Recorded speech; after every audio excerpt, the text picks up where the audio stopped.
மாற்ற மனமே எழு உண்மை வெல்ல உறவே எழு எழுந்திடு உரிமை காக்க இனமே எழு நிலைமை மாற்ற மனமே எழு உண்மை வெல்ல உறவே எழு எழுந்திடு.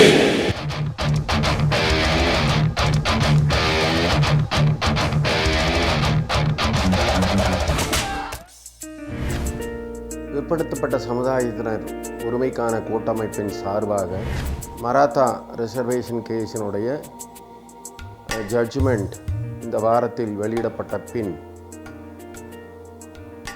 ஏற்பட்டுள்ள சூழ்நிலைகளை விளக்கவும் 1985 முதல் இன்று 2021 வரை பிற்படுத்தப்பட்ட சமுதாயங்களினுடைய இடஒதுக்கீடு ஒரு பக்கம் குறைஞ்சிக்கிட்டே போகுது. நாங்கள் அனுப்பின இந்த NCBCக்கு அனுப்பின இந்த மனுவின் மீது நடவடிக்கை எடுக்க வேண்டும் என்று ஒரு உத்தரவு போட்டார்கள். பிற்படுத்தப்பட்ட சமுதாயத்தினரின் உரிமைக்காக ஒரு பக்கம் சட்ட போராட்டங்கள் 6 ரிட்டு ஃபைல் பண்ணியிருக்கிறோம். உயர்நீதிமன்ற தலைமை நீதிபதி அவர்கள் அமர்வு ஒரு உத்தரவு போட்டிருக்காங்க. களப்பணியில் நம்ம போராடணும். அந்த களப்பணியில் போராடுறதுக்கு வணக்கம். பிற்படுத்தப்பட்ட சமுதாயத்தினர் உரிமைக்கான கூட்டமைப்பின் சார்பாக இதுவரை பிற்படுத்தப்பட்ட சமுதாய சொந்தங்களுக்காகவும் தமிழக மக்களின் அடித்தட்டு மக்களுக்காகவும் புரிதல் ஏற்படுத்தும்படி 2-3 வீடியோக்களை நாங்கள் வெளியிட்டோம். தற்போது இந்த வீடியோவின் நோக்கம் இன்றைய சூழ்நிலையில், அதாவது மராத்தா ரிசர்வேஷன் கேஸினுடைய ஜட்ஜ்மெண்ட் இந்த வாரத்தில் வெளியிடப்பட்ட பின் ஏற்பட்டுள்ள சூழ்நிலைகளை விளக்கவும், இதற்கு முன்னர் சொன்ன பல்வேறு உண்மைகளிலிருந்து சில உண்மைகளை உங்களுக்கு நினைவுபடுத்துவதும் மட்டுமே.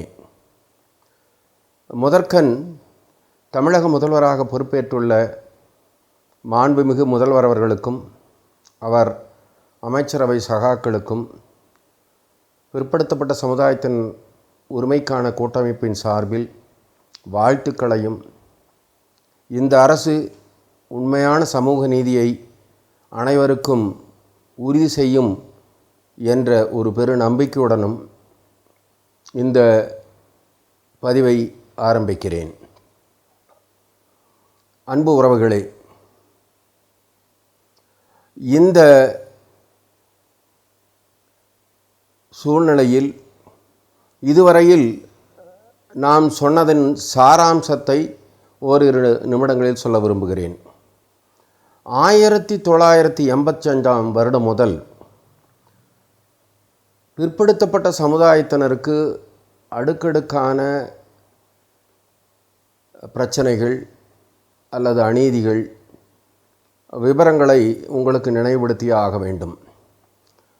1985 திரு அம்பாசங்கர் அவர்கள் அவருடைய கமிஷன் ஆணையத்திலேயே இருந்த பெரும்பாலான உறுப்பினர்களின் கருத்துக்கு எதிர்ப்பாக, கருத்திலிருந்து முரண்பட்டு அவர் கொடுத்த தவறான புள்ளி விவரங்களின் அடிப்படையில் பல்வேறு நடவடிக்கைகள் எடுக்கப்பட்டன.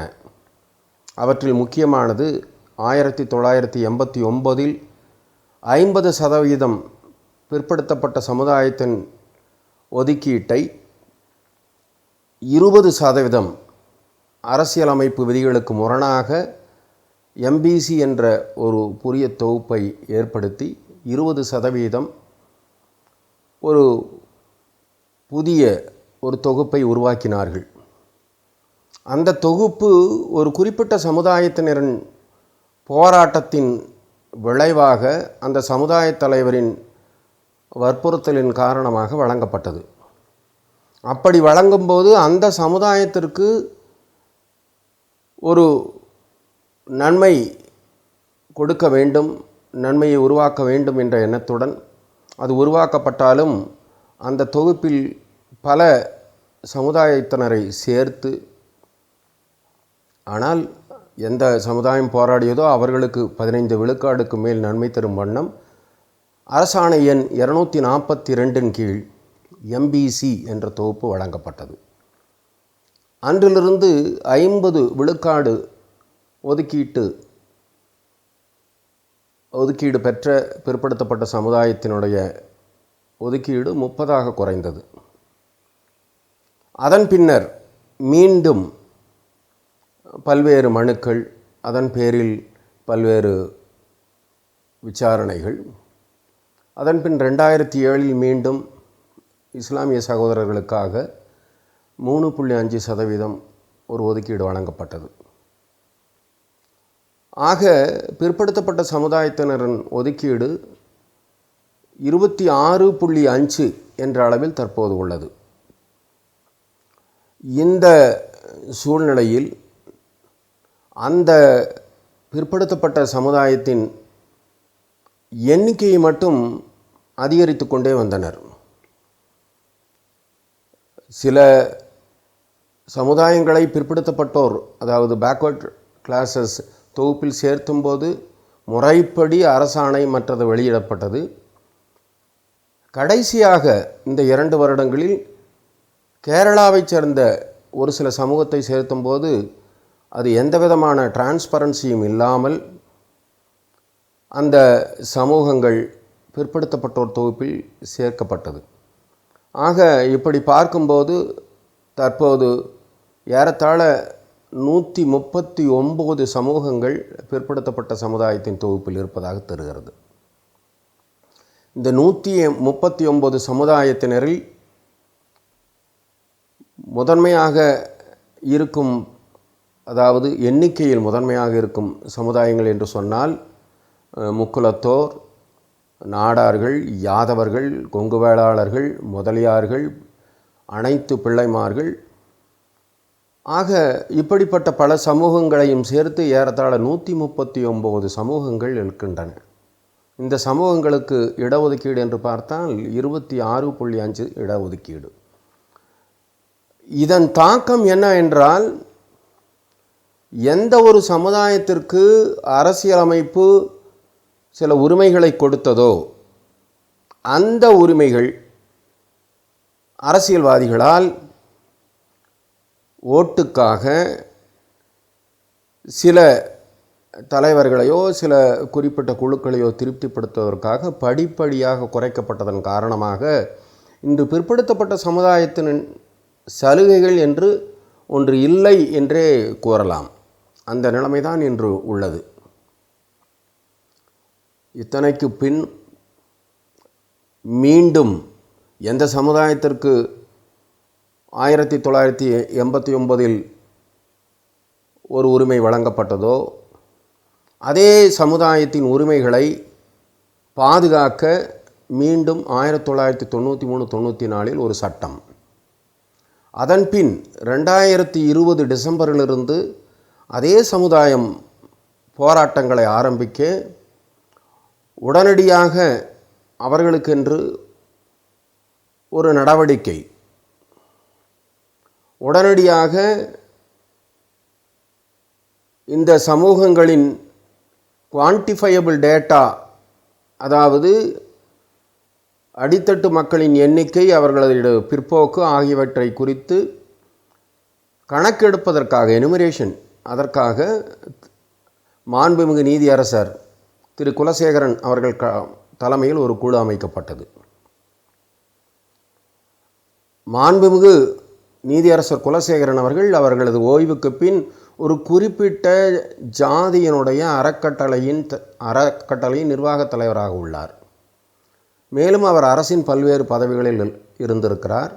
எந்த சமுதாயம் போராடியதோ அந்த சமுதாயத்தை திருப்திப்படுத்துவதற்காக திரு குலசேகரன் அவர்களை நியமித்தார்கள். அதோடு விட்டார்களா என்றால் இல்லை. 2005க்கு முன் கொடுக்கப்பட்ட ஒரு மனுவை தட்டி எடுத்து அதன் பேரில் அப்போது தமிழ்நாடு பிற்படுத்தப்பட்ட ஆணையத்தின் தலைவராக இருந்த திரு ஜனார்தன் அவர்கள் கொடுத்த ரெக்கமெண்டேஷன்ஸை எடுத்து அதன் பேரில் 2021 பிப்ரவரி 26 தமிழ்நாடு சட்டமன்ற தேர்தல்கள் அறிவிக்கப்பட்டு இருக்கும்போதே ஒரு பக்கம் எலெக்ஷன் நோட்டிஃபிகேஷன் அனௌன்ஸ் பண்ணிகிட்டு இருக்காங்க. இன்னொரு பக்கம் ஒரு அவசர சட்டம், அந்த அவசர சட்டத்தின் மூலம் அந்த சமூகத்திற்கு 10.5 இன்டர்னல் ரிசர்வேஷன் வழங்கப்பட்டது. இது எந்த டேட்டா, எந்த புள்ளி விவரங்களின் மேல் வழங்கப்பட்டது என்று அந்த சட்டத்திலேயே கூறப்பட்டுள்ளது என்றால், 1985 அம்பாசங்கர் அவர்களால் உண்மைக்கு புறம்பாக பெரும்பாலான உறுப்பினர்களின் எதிர்ப்புக்கு இடையே, ஏன்னா அந்த உறுப்பினர்கள் தனியாக ஒரு அறிக்கை கொடுத்துருக்காங்க. அந்த அறிக்கையில் 67% பிற்படுத்தப்பட்டோருக்கு ரிசர்வேஷன் கொடுக்கணும்னு கொடுத்துருக்காங்க. அதை புறந்தள்ளிட்டு அப்போது 89 கொடுத்தாங்க. மறுபடியும் அதே அறிக்கையை ஏறத்தாழ அதே அறிக்கையை 32 வருஷம் கழிச்சு மறுபடியும் அந்த அறிக்கையின் பேரில் ஒரு உள் ஒதுக்கீடு, அதுவும் இந்திய வரலாறு காணாத வகையில் 10.5 ஒதுக்கீடு. ஆனால் இந்த ஒதுக்கீடு எப்படி வழங்கப்பட்டது என்றால், இந்த பிற்படுத்தப்பட்ட சமுதாயத்தினர் உரிமைக்கான கூட்டமைப்பு சென்னை உயர்நீதிமன்றத்தில் மாண்புமிகு தலைமை நீதிபதி அவர்கள் அமர்வின் முன்னிலையில் 89 வழங்கப்பட்ட 20% அரசியல் சட்டத்திற்கு முரணானது என்று ஒரு ரிட் ஃபைல் பண்ணி, அந்த ரிட் அட்மிஷனில் இருக்கும்போதே இப்படி ஒரு சட்டம், உண்மையாக சொல்ல வேண்டுமானால் இந்த மேட்டர் இஸ் சப்ஜுடிஷ், அது அப்படி பண்ணியிருக்கிறது முறையல்ல, பட் பண்ணினாங்க. அதற்கு பின் அவங்க பண்ணின ஒரு பெரிய தவறு என்னவென்றால், 2017 Rohini commission for subcategorisation of BCs, அதாவது பிற்படுத்தப்பட்ட ஓபிசியை சப்கேட்டகரைஸ் 4 வகையாக சப்கேட்டகரைஸ் பண்ணுறக்காக மத்திய அரசு நியமித்த ரோஹிணி கமிஷன் 2019 தமிழக அரசிற்கு ஒரு லெட்டர் எழுதுகிறாங்க. என்னென்னு, இந்த சப்கேட்டகரைசேஷன் பற்றி உங்களோட ரெக்கமெண்டேஷன்ஸ், உங்களோட நிலைப்பாடு என்னென்னு. அந்த லெட்டரை அந்த ஒரு குறிப்பிட்ட ஒரு சில சமூகத்தின், ஒரு சில சமூகம் இல்லை, ஒரு சமூகத்தின் தலைவர் வேண்டிக் கொண்டதன் பேரில் அந்த லெட்ரு குப்பையில் போடப்பட்டது. இங்கே இருக்கிற பல பேர்த்துக்கு ரோஹிணி கமிஷன் ஃபார் சப்கேட்டகரைசேஷன் என்னன்னே தெரியாது. அந்த ரோஹிணி கமிஷன் ஃபார் சப்கேட்டகரைசேஷன்லையும், அதாவது மத்திய அரசின் 27% ஓபிசிலையும் தங்களுக்கு ஒரு மேஜர் அலாட்மெண்ட், அது ரிசர்வேஷன் வேணுங்கிறக்காக ஒரு திட்டம், அந்த திட்டத்தின் ஒரு அங்கமாக குலசேகரன் கமிஷன், அந்த திட்டத்தின் ஒரு அங்கமாக ரோஹிணி கமிஷன் எழுதிய லெட்டரை மறைக்கப்பட்டது. எந்த பிசி தலைவர்களுக்கோ அல்லது பிசி அமைப்புகளுக்கோ அதை பற்றி எதுவும் தெரியாது. ஆக சுருங்க சொல்ல வேண்டுமேனால், 1985 முதல் இன்று 2021 வரை பிற்படுத்தப்பட்ட சமுதாயங்களினுடைய இடஒதுக்கீடு ஒரு பக்கம் குறைஞ்சிக்கிட்டே போகுது, இன்னொரு பக்கம் அந்த பிசி லிஸ்ட் இன்க்ரீஸ் ஆகிட்டே போகுது. அதுக்கப்புறம் அந்த பிசிகளுக்கு இருந்த பேக்லாக் வேக்கன்சி போன்ற பல உரிமைகள் படிப்படியாக டீச்சர்ஸ் ரெக்ரூட்மெண்ட் போர்ட்லேயும் மற்ற அரசு துறைகள்லையும் படிப்படியாக எடுக்கப்பட்டது. அதுக்கப்புறம் இதுக்கு நேர் கான்ட்ராவாக இன்னொரு சமூகத்திற்கு அவங்க போராடினா ஒரு குவான்டிட்டி, மறுபடியும் போராடினா ஒரு சட்ட பாதுகாப்பு, மறுபடியும் போராடினா அவங்களுக்குன்னு 10.5 ஒரு மேஜர் ஒதுக்கீடு. ஆனால் பிற்படுத்தப்பட்ட ஒரு நிலை என்னவென்றால், பல்வேறு தலைவர்கள், பேரறிஞர் அண்ணாவும் அம்பேத்கரும்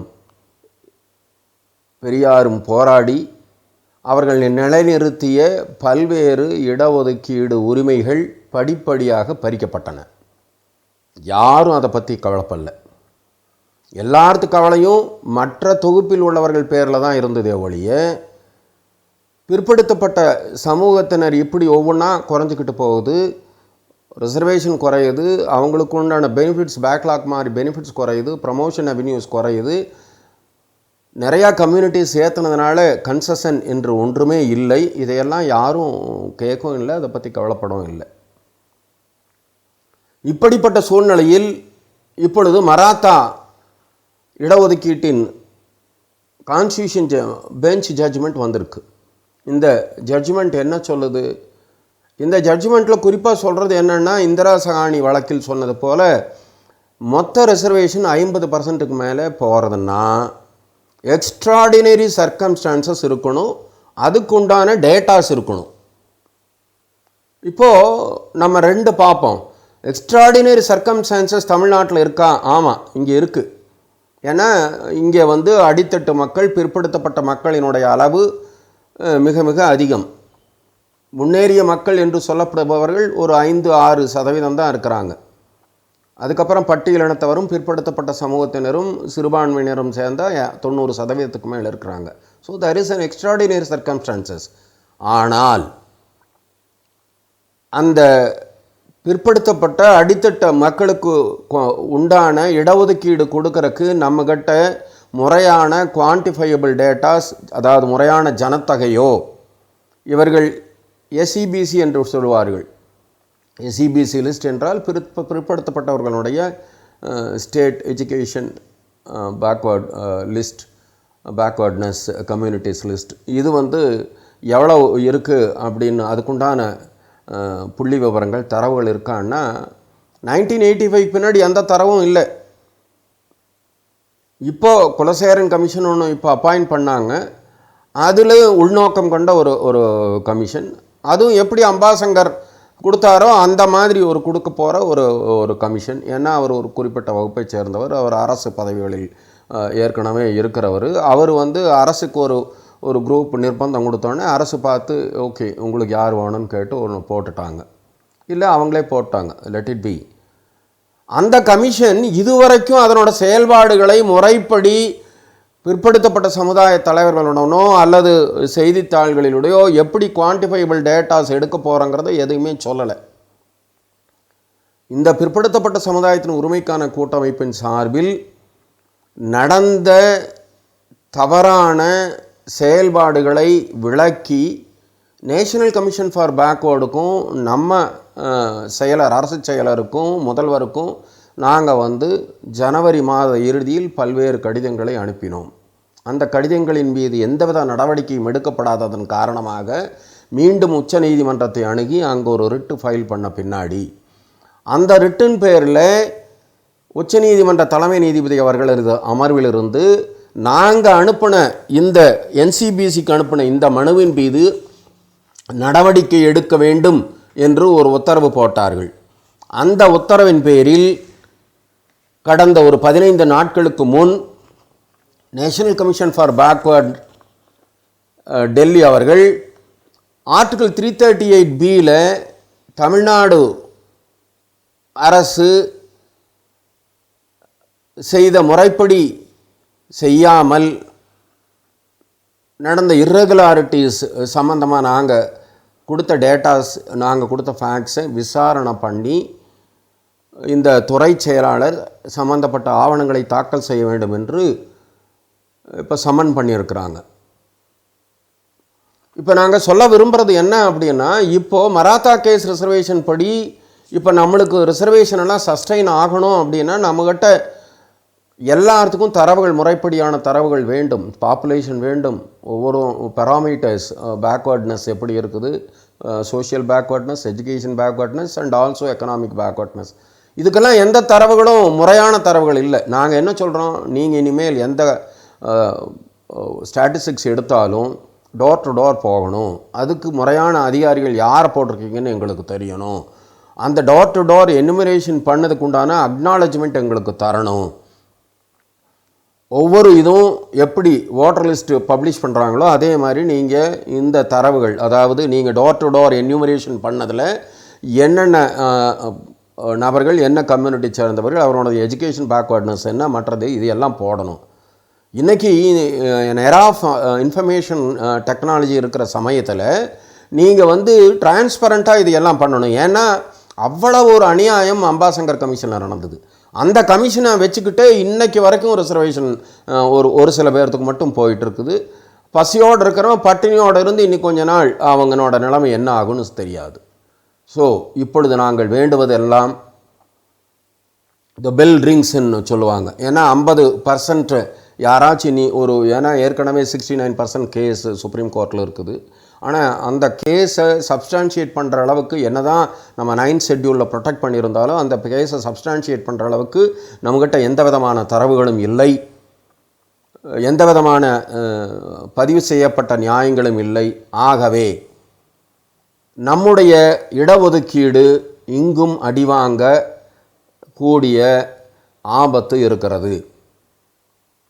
ஆக இப்பொழுதாவது பிற்படுத்தப்பட்ட சமுதாயத்தினர் விழித்து கொண்டு இனி எனுமரேஷன் பண்ணுறக்கு இந்த மாதிரி ஒரு டிரான்ஸ்பரன்சி இல்லாத ஒரு சமூகம் சார்ந்த, ஏற்கனவே அந்த கமிஷனில் இருந்தவங்கெல்லாம் அந்த சமூகம் சார்ந்தவங்க தான் பலர், அப்படி இல்லாமல் ஒரு பிற்படுத்தப்பட்ட சமுதாயத்தினர் மற்ற சமூகங்களும் அடங்கிய ஒரு நியாயமான ஒரு கமிட்டி, ஒரு ஆணையம் ஃபார்ம் பண்ணப்பட்டு முறையான டிரான்ஸ்பரண்ட்டான டோர் டு டோர் எனுமரேஷன் எடுக்கணும்.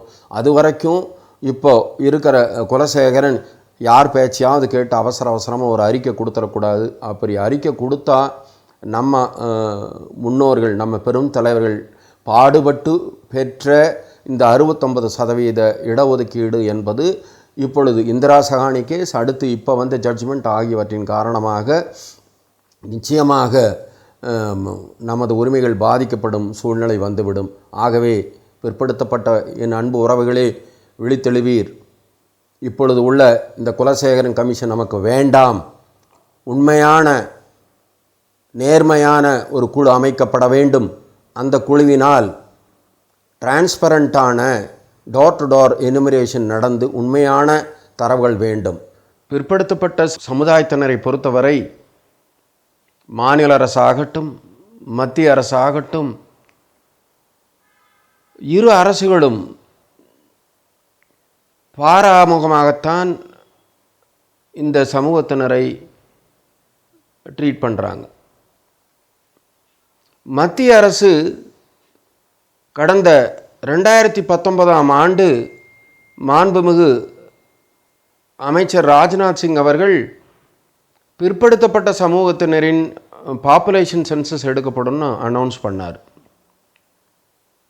ஆனால் அது அவ்வாறு எந்த பாப்புலேஷன் எடுக்கப்படல. அதுக்கு பின்னாடி Rohini commission for sub categorisation plus NCBC ரெண்டுமே பிற்படுத்தப்பட்ட சமுதாயத்தினுடைய பாப்புலேஷன் எனுமரேட் பண்ணணும் அப்படின்னு ரிக்வஸ்ட் பண்ணாங்க. ஆனால் அதுக்குண்டான பட்ஜெட் அலோகேஷனோ எதுவுமே பண்ணலை. 2021 இப்போ வரப்போகிற சென்சஸ்லேயும் பேக்வேர்ட் கம்யூனிட்டிஸ் எனுமரேஷன் நடக்கிறதாக எந்த விதமான சமிக்கைகளும் சிம்டமும் இல்லை. ஷார்ட்டாக சொன்னால் 2021 அவங்க எனுமரேஷன் பண்ண போகிறது கிடையாது. ஆக நாம் கேட்க விரும்புவதெல்லாம், schedule caste schedule tribe enumerate பண்ணுறீங்க, சிறுபான்மையினர் எனுமரேஷன் எடுக்கிறீங்க, எவ்வளோ பேர்னு பப்ளிஷ் பண்ணுறீங்க, என்ன காரணத்தினால நீங்கள் பிற்படுத்தப்பட்ட சமுதாயத்தினர் கணக்கே எடுக்க மாட்டேங்கிறீங்க? கணக்கு எடுத்தால் இவங்களுக்கு உண்டான நியாயமான உரிமைகளை கொடுக்கணும் அப்படின்னு பயமா? ஏன்னா மாநில அரசை பொறுத்தவரை நம்மளுக்கு 1989 அந்த பர்சன்டேஜை குறைச்சிக்கிட்டே வர்றாங்க. நம்மளோட பல பெனிஃபிட்ஸை எடுத்துக்கிட்டே வர்றாங்க.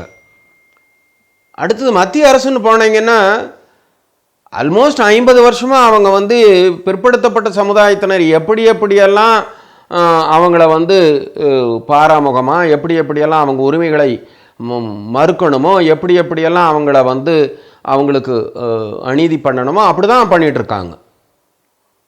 1992 மண்டல் கமிஷனுக்கு பின்னாடி, இந்த இந்திரா சகானி ஜட்ஜ்மெண்ட்டுக்கு பின்னாடி 27% ஓபிசி இன்னும் கொடுத்துருந்தாலும் அந்த 27% ஓபிசி கோட்டாவை இன்னைக்கு வரைக்கும் ஃபில்அப் பண்ணது கிடையாது. இன்னைக்கு வரைக்கும் ஆர்டிஐ இன்ஃபர்மேஷன் படி பார்த்தீங்கன்னா 16%, 16.5% தான். நிச்சயமாக 10%க்கு மேலே ஃபில்அப் பண்ணவே இல்லை. மத்திய யூனிவர்சிட்டிஸ்லையும் கேந்திரிய வித்யாக்களிலும் பல்வேறு அமைப்புகளையும், ஐஐடி போன்ற பல்வேறு அமைப்புகளையும் பேக்வர்ட் ரிசர்வேஷன் ஒன்றே கிடையாது. அதுக்கு மேலே ஈவன் ஸ்டூடெண்ட்ஸு அட்மிஷன் போனால் கூட எல்லாம் இன்டர்வியூ எல்லாம் பண்ணுறாங்க. அதுக்கு பின்னாடி என்எஃப்எஸ்னு ஒரு அரிய ஒரு ரிசர்ச் பண்ணி கண்டுபிடிச்சிட்டாங்க. யார்? முன்னேறிய வகுப்பினர். அவங்க என்எஃப்எஸ்னா என்னென்னா நாட் ஃபவுண்ட் சூட்டபிளாக. இப்படி ஒரு அநியாயம் எங்கேயுமே கிடையாது. நான் தமிழ்நாடு பப்ளிக் சர்வீஸ் கமிஷன் மெம்பராக இருந்திருக்கேன், நிர்வாகத்தையும் பார்த்துருக்கேன். ஒரு கோட்டாவில் கொடுத்தோன்னா அவங்களுக்கு மினிமம் பாஸ் மார்க் இருந்ததுன்னா அவங்களுக்கு உண்டான அப்பாயின்மெண்ட்டோ இல்லை அட்மிஷனோ கொடுத்தாகணும். ஆனால் நாட் ஃபவுண்ட் சூட்டபிள்னு போட்டு அவனுக்கு உண்டான உரிமையை மறுக்கிறது அப்படிங்கிறது இந்த முன்னேறிய வகுப்பினரும் அதை கீழே இருக்கிற அடித்தட்டு ஈவன் வருத்தமெல்லாம் என்னென்னா பட்டியல் வகுப்பினர் கூட அதை கண்டுக்காமல் இருக்கிறது தான். இது சம்பந்தமாக பிற்படுத்தப்பட்ட சமுதாயத்தின் உரிமைக்கான கூட்டமைப்பு ஒரு டீட்டெயில்டாக ஒரு புக் போடுறோம். தயவு செஞ்சு அந்த புக்கை எல்லாம் வாங்கி படிங்க. Then coming to the issue. So இது வரைக்கும் பேக்வர்ட் கிளாஸ் பாப்புலேஷன் மாநில அரசு கட்டம் இல்லை, மத்திய அரசு கட்டம் இல்லை, மாநில அரசு கட்டம் 85 அம்பாசங்கர் எடுத்த தவறான தரவுகள் தான் இருக்குது. சமுதாயத்தினர் உரிமைக்கான கூட்டமைப்பு ஆரம்பிக்கப்பட்டவுடன் போட்ட முதல் தீர்மானம் என்றால் அரசியலுக்கு அப்பாற்பட்டு சமுதாயத்திற்காக பாடுபடுவோம் என்பது முதன்மை. அதுக்கு அடுத்தது இந்த மாதிரி நீங்கள் கமிஷன் பிற்படுத்தப்பட்ட சமுதாயத்தினரோட ஜனத்தொகையை அவங்களோட கல்வி, சமுதாய மேம்பாடு, எக்கனாமிக்கல் க்ரைட்டீரியா, இந்த பராமீட்டர்ஸ் எல்லாம் எடுக்கும்போது யாரை வச்சு எடுக்க போகிறீங்க, என்ன மாதிரி எடுக்க போகிறீங்க? அப்படி டோர் டு டோர் எனுமரேஷன் பண்ணும்போது எல்லாத்துக்கும் அவங்க என்ன நீங்கள் பதிவு பண்ணீங்கிற நகலை கொடுக்கணும். அதுக்கப்புறம் மாவட்ட வாரியாக, நகர வாரியாக எந்த நபர், எந்த சமூகத்தை சேர்ந்தவர், அவரோட சோஷியல் பேக்வர்ட்னஸ் என்ன, எஜுகேஷன் பேக்வர்ட்னஸ் என்ன, எக்கனாமிக்கல் பேக்வர்ட்னஸ் என்ன, இது எல்லாம் நீங்கள் பதிவு பண்ணதை நெட்டில் போடணும். In an era of information technology, you cannot hide anything. ஒரு வாட்டர் லிஸ்ட்டை பப்ளிஷ் பண்ண முடியுது, சென்சஸை பப்ளிஷ் பண்ண முடியுதுங்கும் போது இதையும் பப்ளிஷ் பண்ணி ஆகணும். இதுதான் எங்களுடைய தீர்மானம், கோரிக்கை. இப்போ வந்த மராத்தா ரிசர்வேஷன் கேஸில் 2 சுச்சுவேஷன் சொன்னாங்க. என்ன சொன்னாங்க? மராத்தா ரிசர்வேஷன் கேஸில் இந்திரா சஹானியினோட அந்த வழக்கில் இருந்த லீகல் ப்ரிப்போசிஷன் 50%. 50%க்கு மேல் இடஒதுக்கீடு கொடுக்கக்கூடாது. 5 ஜட்ஜும் அக்செப்ட் பண்ணாங்க. அதுக்கு அடுத்தது என்ன? அப்படி கொடுக்கறதுன்னா அதுக்கு எக்ஸ்ட்ராடினரி ரீசன்ஸ் வேணும். அதையும் அக்செப்ட் பண்ணாங்க. நேஷனல் கமிஷன் ஃபார் பேக்வர்ட் கிளாஸ்க்கு உண்டான அதிகாரம் 338, ஆர்டிகிள் 338, அதையும் ஆமாம், national commission for backward class state commissions அனுப்புகிற அந்த ரெக்கமெண்டேஷன்ஸை அவங்க பரிசீலித்து அவங்க பிரசிடெண்ட்டுக்கு அனுப்பிச்சு பார்லிமெண்ட் அப்ரூவ் பண்ணி பிரசிடெண்ட்டை நோட்டிஃபை பண்ணாதான் அவன் பேக்வேர்ட் அப்படின்னு சொல்ல முடியும் அப்படின்னு பண்ணாங்க. இந்த ஒன்றில் மட்டும் ஆர்டிகிள் 102ல் 2 ஜட்ஜஸ் என்ன சொன்னாங்கன்னா, மாநில அரசுகள் மாநில கமிஷனோட ரெக்கமெண்டேஷனை NCBC, national commission for backward கிளாஸஸ்க்கு அனுப்பிச்சு என்சிபிசி அதை அக்செப்ட் பண்ணி அதற்கு பின்னாடி அது இறுதியாக இந்திய ஜனாதிபதி அவர்கள் அப்ரூவ் பண்ணாதான் அதை நோட்டிஃபை பண்ண முடியும் அப்படின்ட்டு அந்த 2 நீதிபதிகள் அவர்களுடைய கருத்துக்களை சொல்லியுள்ளார்கள். ஆக இப்போ இந்த ஜட்ஜ்மெண்ட்டில் இருக்கிற சீரியஸ்னஸ் என்னன்னா, தமிழகத்தில் கொடுக்கப்பட்ட 69% இடஒதுக்கீட்டு பிரச்சனை மற்றொரு வழக்கில் நீதிமன்றத்தில், உச்ச நீதிமன்றத்தில் இன்னும் நிலுவையில் இருந்த போதிலும் நம்ம கொடுத்த 69% 9th ஷெட்யூல் கொண்டு போய் ஸ்பெஷல் ப்ரொவிஷனில் ப்ரொடெக்ட் பண்ணின போதிலும் நம்ம கிட்ட இந்த 69% கொடுக்கறக்குண்டான காரணங்கள், எக்ஸ்ட்ராடினரி சிச்சுவேஷன்ஸ், இதை ப்ராப்பராக சப்ஸ்டான்ஷியேட் பண்ணலை அப்படின்னா இந்த வழக்கு நீர்த்து போய்விடும், இந்த வழக்கு தூக்கி எறியப்பட்டுவிடும். உனக்கு 50%க்கு மேலே கொடுக்க முடியாது அப்படின்னு சொல்லிடுவாங்க.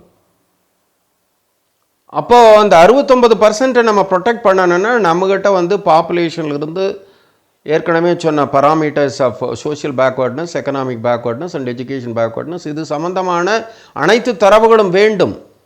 It is true. நம்ம மோர் தென் 90% இங்கே அடித்தட்டு மக்கள் தான் இருக்கிறார்கள், inclusive of schedule caste, schedule tribe and minorities. ஆனால் இந்த மக்கள் they are in backward condition அப்படிங்கிறதுக்கு என்ன தரவு இருக்குது? 85 தரவை வச்சுக்கிட்டு நம்ம அதை பண்ண முடியாது. ஏன்னா அந்த தரவையும் நாங்கள் கொஸ்டின் பண்ணியிருக்கிறோம். ஏன்னா அதுலேயே 2 கமிஷன் ரிப்போர்ட் இருக்குது. இப்படி பல்வேறு கான்ட்ரடிக்ஷன்ஸ் இருக்குது. ஸோ ஒரு ஃபுல் ப்ரூஃப் டாக்குமெண்ட் தேவை. இந்த முயற்சிகள், இந்த நடவடிக்கைகள் எடுக்கப்பட வேண்டுமே ஆனால் அரசு, தற்போது வந்துள்ள அரசு இதனோட சீரியஸ்னஸை புரிஞ்சுக்குவாங்கன்னு நினைக்கிறோம்.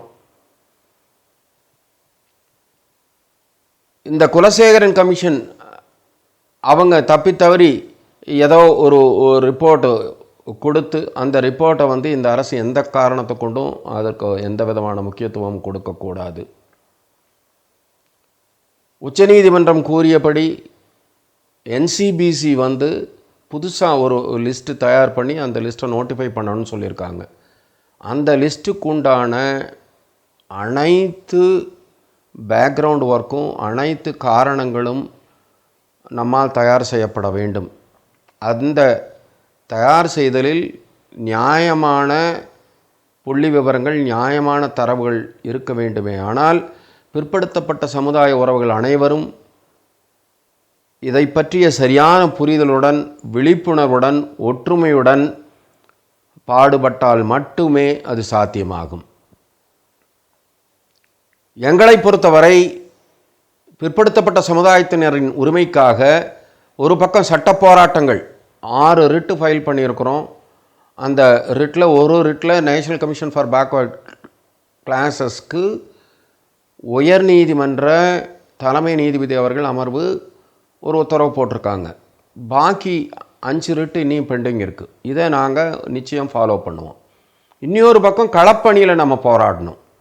அந்த களப்பணியில் போராடுறதுக்கு நீங்கள் எல்லா பிற்படுத்தப்பட்ட சமுதாயத்தினரும் இதை பற்றிய சரியான அண்டர்ஸ்டாண்டிங், புரிதல் வேண்டும். இது சம்மந்தமாக நாங்கள் ஒரு புக் போடுறோம். இது வரைக்கும் நடந்த அநியாயங்கள் என்ன, நாம் இழந்தது என்ன, இதனோட விளைவுகள் என்ன, இதை தடுக்கும் வழி என்ன, இதற்காக எப்படி போராடுகிறோம் என்று அனைத்தையும் விளக்கி ஒரு 20 பக்கம் உள்ள ஒரு உண்மையான விவரம் அடங்கிய ஒரு புக்கு போடுறோம். அது உங்கள் கைக்கு சிறிது நாட்களில் வரும். அதை எல்லாரும் படிக்கணும். எல்லாத்துக்கும் அந்த புரிதல் உணர்வு இருக்கணும். எல்லாரும் உணர்வோடு இருக்கணும். இப்படியெல்லாம் இருந்து போராடினால் மட்டுமே நமது உரிமைகளை, நமது குழந்தைகள் வருங்காலத்தில் அவர்களது கல்வி, உயர்கல்வி ஆகியவற்றின் அட்மிஷனும், appointment in government jobs, public enterprises இதையும் பெற முடியும். மேலும் பல்வேறு உரிமைகளையும் பாதுகாத்து கொள்ள முடியும். அதற்கு அனைவரும் தயாராக இருக்க வேண்டும். இப்பொழுது வந்துள்ள புதிய அரசும் இந்த சமூக நீதியை காப்பாற்ற நமக்கு தேவையான அனைத்து உதவிகளையும் செய்து அவர்களும் மத்தியில் பெற வேண்டிய உரிமைகளை அந்த 27% ஃபில்லப் ஆகாது இருக்கிறது, அதையெல்லாம் பெறக்கும் பல்வேறு என்ஐடி, கேந்திரிய வித்யாலயா, இந்த மாதிரி ஐஐடி, பல்வேறு இடங்களில் பேக்வர்ட் ரிசர்வேஷனே இல்லைங்கிற நிலைமையை போக்குறக்கும் நம்மளுக்கு போராடுறக்கு நம்ம கூட சேர்ந்து உரிமை குரல் எழுப்புவார்கள், நம்முடன் நிற்பார்கள் என்று உறுதியாக நம்புகிறோம். எனினும் நாம், நம் குடும்பம், நம் உறவுகள், நம் சமுதாயத்தின் உரிமைகளை பாதுகாக்கும் பொருட்டு மிக மிக விழிப்புடன் இருக்க வேண்டும். அப்படி இல்லை என்றால் பெற்ற உரிமைகள் பறிபோய் நம் குழந்தைகளை நடுத்தெருவில் நிறுத்திய பாவத்திற்கு நாம் ஆளாக நேரிடும் என்று உங்களையெல்லாம் ஒரு எச்சரித்து என்று சொல்வதை விட உங்களுக்கெல்லாம் ஒரு அன்பான ஒரு காஷனை கொடுத்து உங்களுடன் நின்று போராட நாங்கள் அனைவரும் தயாராக உள்ளோம். இந்த சமுதாயங்கள் மேம்பட வேண்டும், இந்த நாடு உயர வேண்டும். அதுதான் கான்ஸ்டியூஷன் ஃப்ரேமர்ஸ்னோட ட்ரீம். அந்த உன்னதமான நோக்கத்திற்காக உண்மையான சமூக நீதியை பெற இதில் எந்தவித அரசியல் கலப்பு இல்லாமல் நாங்கள் உங்களுடன் நிற்போம் என்று உறுதி கூறுகிறோம். வாழ்க பிற்படுத்தப்பட்ட சமுதாயங்களின் ஒற்றுமை, வளர்க நமது உரிமை போராட்டம், வென்றே தீர்வோம் என்று கூறி வாய்ப்புக்கு நன்றி கூறி விடைபெறுகிறேன். நன்றி, வணக்கம்.